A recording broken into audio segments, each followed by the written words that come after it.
Nicola Sturgeon has emboldened Yes voters in Scotland with her plan to take the country out of the UK. Would Nicola Sturgeon win if there was a referendum tomorrow? Boris Johnson is facing up to the prospect of unwillingly having to let Nicola Sturgeon conduct another Scottish independence referendum.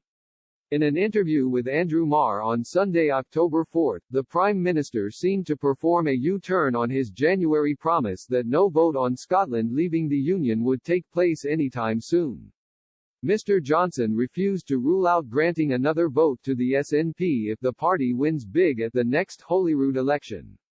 Repeatedly asked by Andrew Marr whether he would allow the SNP its wish if they took a large majority at the 2021 elections, Mr. Johnson responded, "What I would say is that, as we have been saying throughout this conversation, this country has a big job of building back better from coronavirus. I don't think this is the time, quite frankly, for us to have another referendum.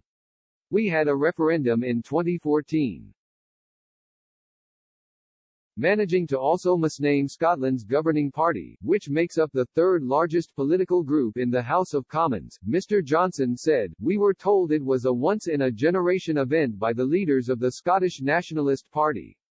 6 years doesn't seem to me as a generation." Nicola Sturgeon asked Mr. Johnson earlier this year to transfer the powers necessary to hold another referendum.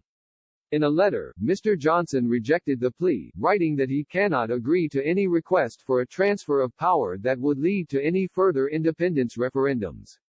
In 2014, Scotland voted 55.3% to stay in the UK. If a Scottish independence referendum went ahead tomorrow, according to the most recent polls, Scotland would be leaving the Union with a hefty majority. Support for Scottish independence has been on the rise throughout the coronavirus crisis, with every opinion poll conducted throughout the summer period indicating a strong desire for Scots to leave the Union. Support also reached its highest ever level in August, with Yes leading by 53% to 47%.